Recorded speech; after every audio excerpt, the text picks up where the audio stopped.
इस्लाम किसी बेकसूर की हत्या करने की इजाजत नहीं देता। अभी एक वाकया आया, एक मुसलमान, अपने आप को सो कॉल्ड मुसलमान कहने वाले इंसान ने गाड़ी के जरिए कई लोगों को कुचल दिया और पता लगा कि वो आदमी पहले सऊदी में रहता था। सऊदी हुकूमत ने साफ बयान दे दिया उस इंसान का हमसे कोई ताल्लुक नहीं है, और वैसे भी वो मुसलमान नहीं था, मुल्हिद इंसान था, दीन बेजार इंसान था।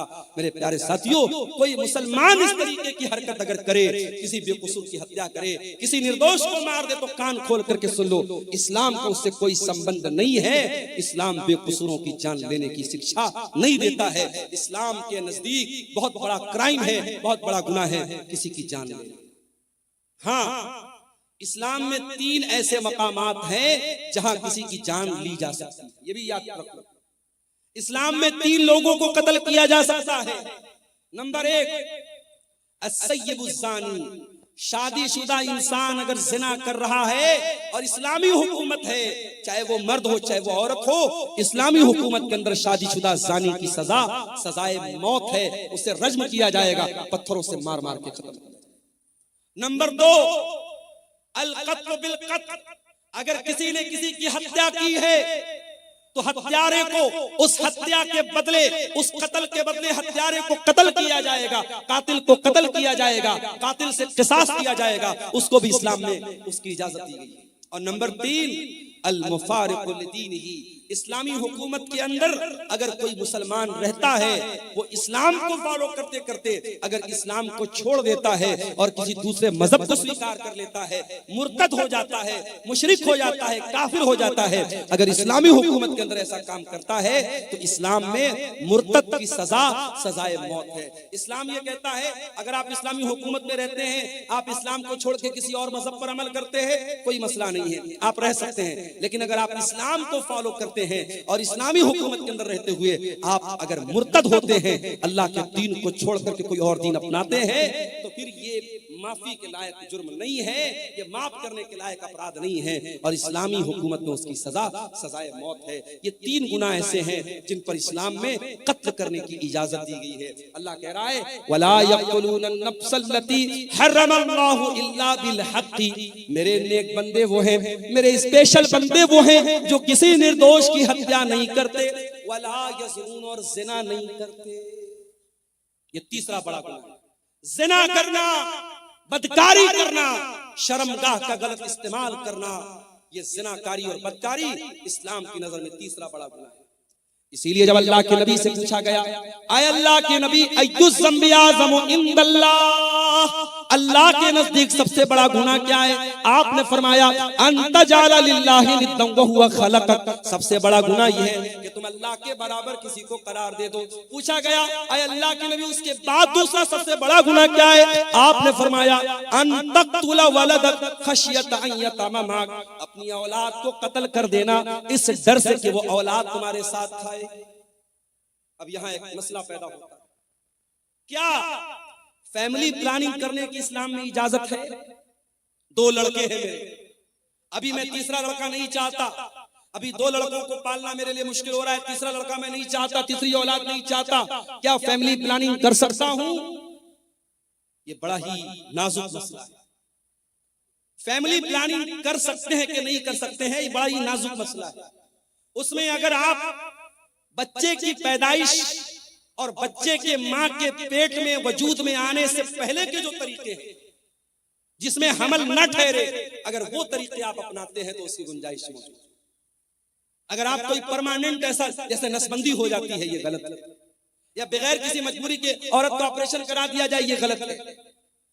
अगर वक्ती तौर पर और आरजी तौर पर अगर हमल न ठहरे, इसके लिए कोई तदबीर अपनाई जाए, उसकी गुंजाइश तो मौजूद है। मगर एक बार अगर प्रेगनेंसी वजूद में आ गई, हमल वजूद में आ गया, अब उसके बाद उसको डिस्ट्रॉय करना, उसको एबॉर्शन करना, उसको खत्म करना मां के पेट में, मेरे प्यारे साथियों, ये औलाद का कत्ल है और ये उस जान का कत्ल है, और इसका हिसाब आपको देना।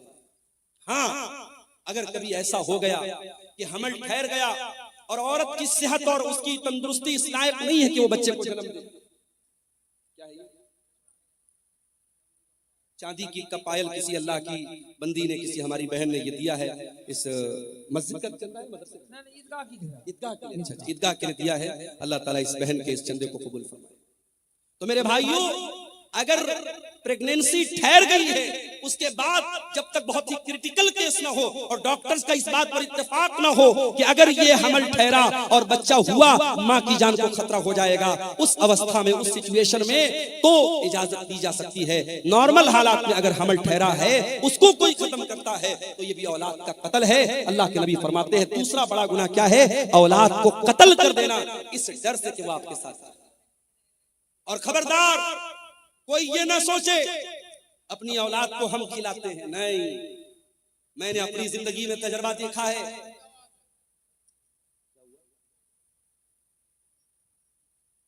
मेरी 3 बेटियां हैं। 2013 में शादी हुई, 14 में मेरी बड़ी बेटी पैदा हुई। मैंने जिंदगी में अपना तजर्बा मैं आपको बता रहा हूं, मैंने महसूस किया है। खासतौर से बेटी जब पैदा होती है, इंसान अपनी जिंदगी में, अपनी रोजी रोटी में, अपने कारोबार में, अपनी मईशत में बरकत महसूस करता है। औलाद अपना मुकद्दर लेके आती है। आप खबरदार ये मत सोचिए कि आप अपनी औलाद को खिलाते हैं। आपको भी खिलाने वाला अल्लाह है और आपकी औलाद को भी खिलाने वाला अल्लाह है। तो मेरे भाइयों, औलाद का कत्ल करना ये बहुत बड़ा गुनाह है। अल्लाह के नबी ने पूछा दूसरा बड़ा गुनाह क्या है? आपने फरमाया अन तक़तुल वलदक खश्यता यतम माक, अपनी औलाद को कत्ल कर देना इस डर से कि वो तुम्हारे साथ खाएगी। औलाद को हम नहीं खिलाते, अल्लाह खिलाता है। बात याद रखिए, नहनु नर्ज़ुकुहुम व इय्याकुम, तुमको भी खिलाने वाले हम हैं, तुम्हारी औलाद को खिलाने वाले भी हम हैं। इस गलतफहमी में मत रहना कि औलाद को हम खिलाते हैं। अल्लाह कह रहा है कि तुम्हारी औलाद को हम खिलाते हैं, तुम अपनी औलाद के रोजी के मालिक नहीं हो। अल्लाह ताला ये 1000 किसी भाई ने चंदा दिया है, अल्लाह इस चंदे को कबूल फरमाए। और इस तरीके से आप आते रहिए, तकरीर तो होती रहेगी। आखिर में 10-15 मिनट थोड़ा सा आप यहाँ पर आकर के मेरे हाथों पे भी कुछ चंदा दे दीजिए, ताकि मौलाना तौहीद साहब की बात भी रह जाए। और जो जलसे की कमेटी के लोग मायूस बैठे हुए हैं, असल जो मकसद है, जो पर्पज है जलसे का, चंदा बता रहे काफी कम हुआ है। आप हजरात बहुत बड़ी तादाद में आए हैं। इतनी बड़ी भीड़ और इतना बड़ा मजमा अगर आए, और ईदगाह जैसी पाकीज़ा जगह के लिए जहां साल में इबादत होगी, ईद और बकरीद की नमाज होगी, और एक बार ये जमीन खरीद ली गई तो समझो जब तक वो जमीन रहेगी और नमाज पढ़ी जाती रहेगी, सवाब आपको मिलता रहेगा। परमानेंट आप सदका करके इंशाअल्लाह जाएंगे, सदका जारिया, तो जरूर आप इसमें हिस्सा लें। देखिए आप हजरात मौलाना का हाथ पर दे और दुआ ले लीजिए। मौलाना मुसाफिर आदमी है, 2000 बनारस से आए हैं, इसलिए उनके हाथ में दीजिए। इंशाअल्लाह उर्दू में भी दुआ देने में नेकी मिलेगी। और जलसा कमेटी के लोगों से गुजारिश है कि माँ बहनों के पिंडाल में चादर लेके जाए, जिनको जिम्मेदारी है। जो भी माँ बहनों के पिंडाल में भी, जेंट्स पिंडाल में भी चादर लेके जाए। तो अल्लाह के नबी से पूछा गया कि दूसरा बड़ा गुनाह क्या है? आपने कहा औलाद को कत्ल करना। फिर पूछा गया अल्लाह के नबी तीसरा बड़ा गुनाह क्या है?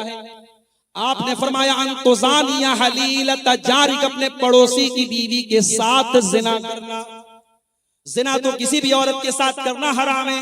पड़ोसी का जिक्र आपने खास तौर से इसलिए किया क्योंकि पड़ोसी के ऊपर भरोसा करता है। अगर कोई अपने पड़ोसी के साथ विश्वासघात करे, पड़ोसी के भरोसे का खून करे, तो ये डबल गुनाह है, ये गुनाह पर गुनाह है। इसलिए अल्लाह के नबी ने पड़ोसी का खास तौर से जिक्र किया। तो ये 3 बड़े बड़े गुनाह हैं। रहमान के खास बंदे न तो शिर्क करते हैं, न कत्ल करते हैं, न जिना करते हैं। और अल्लाह आगे क्या कहता है? वमन यफअल ज़ालिका यल्का सामा, और जो भी इंसान शिर्क करेगा, किसी निर्दोष की हत्या करेगा या जिना करेगा, वो बहुत बड़ी मुसीबत उठाएगा और बहुत बड़े गुनाह में पड़ जाएगा। युज़ाफ़ लहुल अज़ाबु यौमल क़ियामति व यख़लुद फ़ीही मुहाना, और हमेशा वो जहन्नम की आग में जलता रहेगा। लेकिन हाँ, जिना करने वाला भी तौबा कर ले। दुनिया वाले कहते सुबह का भूला शाम को लौट जाए, तो भूला नहीं कहते। अल्लाह कह रहा है अगर जिना करने वाला, कत्ल करने वाला, शिर्क करने वाला भी सच्ची तौबा कर ले, मैं उसे स्वीकार करने को तैयार हूं, मैं उसे कबूल करने को तैयार हूं। इल्ला मन ताबा व आमना व अमिल अमलन सालिहा फउलाइका युबद्दिलुल्लाहु सय्यिआतिहिम हसनात व काना अल्लाहु गफूरर रहीमा। जो तौबा करेगा, जो ईमान लाएगा और जो नेक अमल करेगा, अब तक जितना गुनाह किया गुनाह कर लिया, अब तक जितना गलत काम किया कर लिया, अब तौबा कर लिया और ईमान के रास्ते पर आ गया और नेक अमल कर लिया, तो अल्लाह क्या कहता है, हम ऐसे लोगों के गुनाहों को नेकी में बदल देंगे। अब तक जितने क्राइम किए, जितने गुनाह किए, जितने पाप किए, हम उनके पापों को, उनके गुनाहों को माफ कर देंगे और उसको ट्रांसफर कर देंगे नेकियों में।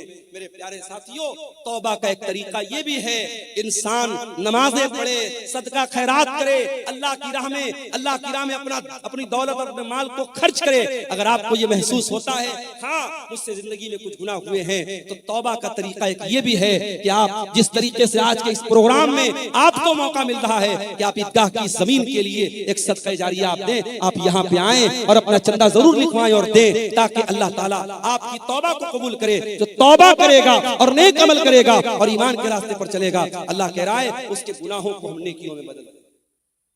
वमन ताबा व अमिल सालिहन फइन्नहु यतूबु इलल्लाहि मताबा। और जो इंसान तौबा करता है वो सही रास्ते पर वापस पलट जाता है, वो अपनी गाड़ी को यू टर्न लेकर के सही रास्ते पर आ जाता है।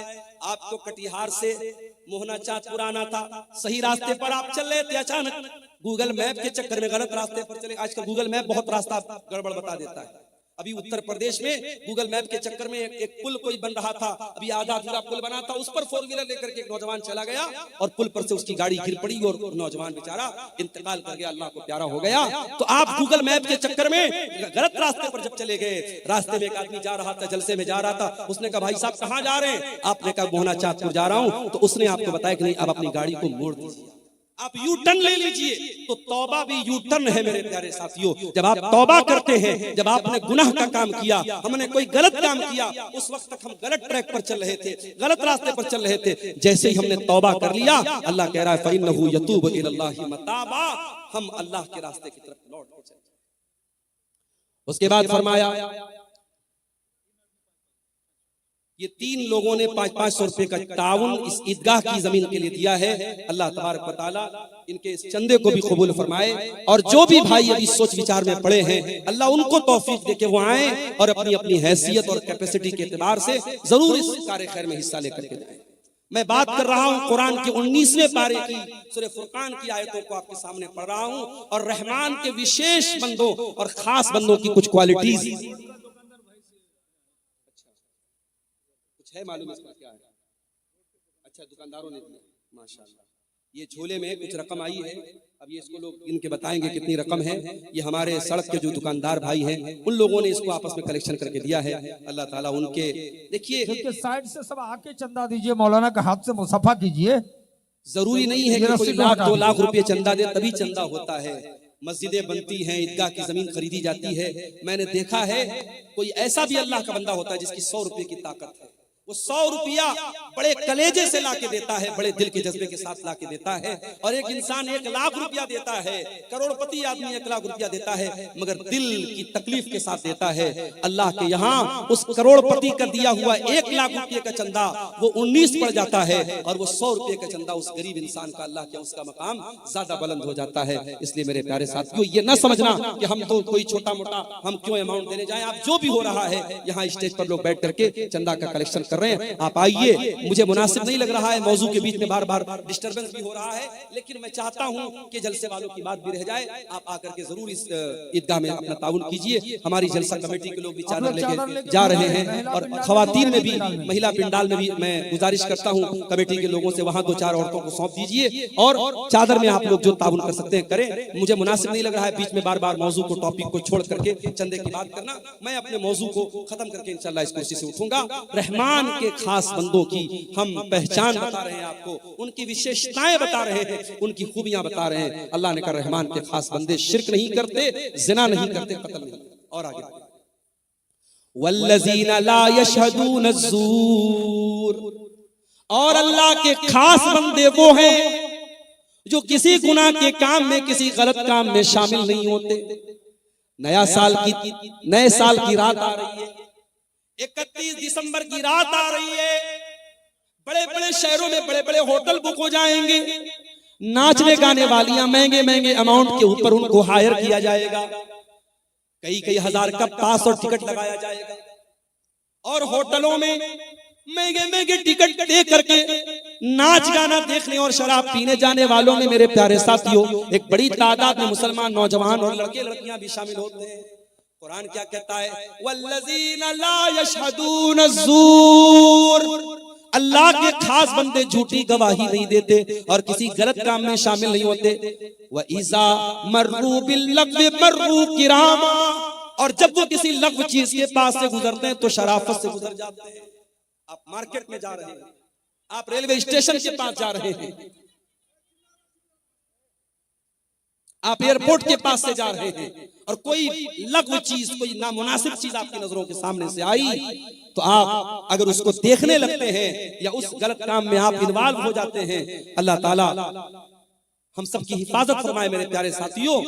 रब्बुल आलमीन, अगर आप किसी लग़्व चीज के पास से गुजरते हैं तो कुरान क्या कहता है मेरे स्पेशल बंदे, वइज़ा मर्रू बिल्लग़्वी मर्रू किरामा, शराफत के साथ वहां से गुजर जाते हैं।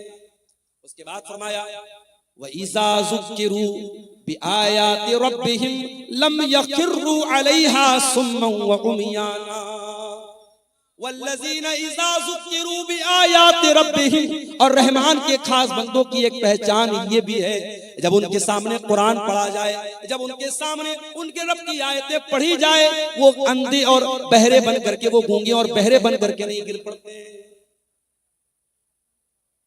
जलसा हो रहा है, तकरीर हो रही है, आप एक कान से सुन करके दूसरे कान से उड़ा रहे हैं, न कुरान की आयतों पर गौर हो रहा है, न मुकर्रिर की आलिम की बातों पर गौर हो रहा है, न अमल हो रहा है। तो याद रखिए मेरे प्यारे साथियों, अल्लाह के नेक बंदों का ये तरीका नहीं है। अल्लाह के नेक बंदे क्या करते हैं, वो गौर करते हैं, वो बातों को कैच करते हैं, वो समझने की कोशिश करते हैं, वो अमल करते हैं। वल्लज़ीना इज़ा ज़ुक्किरू बिआयाति रब्बिहिम, रहमान के खास बंदों के सामने जब उनके परवरदिगार की आयतें पढ़ी जाती हैं, लम यखिर्रू अलैहा सुम्मन व उमियाना, वो अंधे और बहरे बन करके नहीं गिर पड़ते। देखिए ये बच्ची रो रही है, एक बच्ची रो रही है, ये बच्ची को स्टेज पर है, ले जाइए भाई, किनकी बच्ची है, कैसी माँ है, कितनी छोटी बच्ची को छोड़कर कहाँ है, स्टेज में आके ले जाइए, छोटी सी बच्ची है, दिखाइए वो स्क्रीन पर। एक बच्चा बैसा गोविंदपुर का, अबुल कलाम बाप का नाम बता रहा है, स्टेज में पहले से बहुत देर से रो रहा है, ले जाइए। मलकैन का रहमान के खास बंदे कुरान की आयतों को सुन करके सुम्म व उमियाना, अंधे और बहरे बन करके गिर नहीं पड़ते, गौर करते हैं, अमल करते हैं। कुरान की आयतें आज हमारे सामने पढ़ी जाती है, पत्थर दिल हो चुके हैं मोरा। नमाज पर कितनी तकरीरें हो रही हैं, बेनमाजी वैसे के वैसे। ज़िनाकारी पर कितनी तकरीरें हो रही हैं, ज़िना के केसेस कम नहीं हो रहे। शराब पर कितनी बातें हो रही हैं, मगर नशे का रुझान बराबर बढ़ता चला जा रहा है। मेरे प्यारे साथियों, रहमान के खास बंदे कुरान की आयतों को गौर से सुनते हैं और अमल करते हैं। उसके बाद फरमाया वल्लज़ीना यक़ूलूना रब्बना हब लना मिन अज़वाजिना व ज़ुर्रिय्यातिना क़ुर्रता अयुन वजअलना लिलमुत्तक़ीना इमामा। ये रहमान के खास बंदों की आखिरी पहचान अल्लाह बयान करता है। रहमान के खास बंदे वो हैं जो ये दुआएं करते रहते हैं कि ऐ हमारे परवरदिगार, हमारे बीवी बच्चों को हमारी आंखों की ठंडक बना दे। बीवी बच्चे हमारी जिंदगी का बड़ा अहम हिस्सा होते हैं मेरे। हम जब भी खुश होते हैं अपने बीवी बच्चों के साथ खुशी में शामिल होते हैं। हम किसी अच्छी जगह घूमने फिरने जाते हैं, अपने बीवी बच्चों को शामिल करते हैं कि अपने बीवी बच्चों को जहन्नम की आग से बचाने की चिंता हमारे दिल और दिमाग में पैदा नहीं होती मेरे भाइयों। देखिए ये फिर किसी ने 1500 रुपए का ताउन पेश किया है और ये 100 रुपए का भी कुछ ताउन हमारे चंद नौजवानों ने पेश किया था। अल्लाह ताला इन तमाम चंदा देने वालों के चंदे को और दान देने वालों के दान को अल्लाह कबूल फरमाए, अल्लाह इनकी जायज मुरादों को पूरी फरमाए। ये सामने फोन पे का स्कैनर कोड भी, बार कोड भी लगा हुआ है, जगह जगह इन लोगों ने लगाया है स्टेज के बीच में। आप हजरात जो ऑनलाइन भी पेमेंट करना चाहें जरूर इस ईदगाह की जमीन के लिए करते हुए जाएं। तो रहमान के खास बंदे अपने बीवी बच्चों के लिए दुआ करते हैं। अगर आपकी बीवी दीनदार नहीं है, आपका बच्चा अगर दीन पर नहीं है, तो कम से कम कुछ नहीं कर सकते। रजाकार हजरात से गुजारिश है कि 10 मिनट के अंदर हजरत मौलाना जर्जीस साहब इटावा उनको ले आए स्टेज में। 10-15 मिनट के अंदर मौलाना जर्जी साहब को स्टेज में ले आए। तब तक मौलाना अब्दुल गफ्फार के बाद मौलाना मुश्ताक साहब बंगला में 10-15 मिनट ईदगाह के लिए चंदा करेंगे बंगला जबान पे, जो देना चाहे दे सकते हैं। रहमान के खास बंदे अपने बीवी बच्चों की चिंता करते हैं। अपने बीवी बच्चों के कपड़े की चिंता तो हम सब करते हैं, बच्चों की दुनिया के फ्यूचर की चिंता तो हम सब करते हैं, लेकिन मेरे प्यारे साथियों, ये जमीन, ये जायदाद, ये रुपया, ये पैसा, ये जेवर, ये कपड़ा हमारे बीवी बच्चों की दुनिया में काम आएगा। अपने बच्चों की, अपने बीवी की आखिरत को बनाने के लिए आपने क्या किया? आज कितने लोग हैं, जवान बेटी उनकी पढ़ाई कर रही है कलकत्ता में, रांची में, पटना में, लड़की कहां जा रही है, क्या कर रही है, रातों में किससे मिल रही है, माँ बाप को कोई फिक्र नहीं है। वो तो बड़े फख्र से कहते हैं हमें तो अपनी लड़की के ऊपर भरोसा है। मेरे प्यारे साथियों, भरोसे के नाम पर आंख मूंद लेना और अपनी बेटियों को, अपनी नादान बेटियों को बुराई के अड्डों पे डाल देना, ये अक्लमंदी का सौदा नहीं है, ये फायदे का सौदा नहीं है। अपने बच्चों के अकीदे की फिक्र करो, अपने बच्चों की आखिरत की फिक्र करो। अल्लाह कह रहा है, मेरे नेक बंदे दुआएं करते हैं, रब्बना हब लना मिन अज़वाजिना व ज़ुर्रियातिना कुर्रत आयुन, ऐ परवरदिगार हमारे बीवी बच्चों को हमारी आंखों की ठंडक बना दे, वजअलना लिल मुत्तकीना इमामा, और हमें तुम मुत्तकियों का इमाम बना दे। मुत्तकी बनना कमाल नहीं है, मुत्तकियों का इमाम बनना कमाल है। ऐसे मुत्तकी बनो, पूरे गांव के लिए आइडियल बन जाओ, पूरे इलाके के लिए आइडियल बन जाओ। तुम्हारी फैमिली इतनी मुत्तकी बन जाए, तुम्हारी बीवी इतनी दीनदार हो, तुम्हारे बच्चे इतने दीनदार हो कि लोग मिसाल दे के हाँ दीनदार ऐसे लोग होते हैं, मुत्तकी ऐसे। इतनी सारी क्वालिटीज जिनके अंदर पैदा हो जाएं, अब अल्लाह ताला रिवार्ड क्या देगा, बदला क्या देगा, इनाम क्या देगा, पुरस्कार क्या देगा, जरा सुनिए। उलाइका युजज़ौनल गुरफता बिमा सबरू व युलक़ौना फीहा तहियतन व सलामा। अल्लाह कह रहा है, इनको अल्लाह जन्नत में कमरा देगा।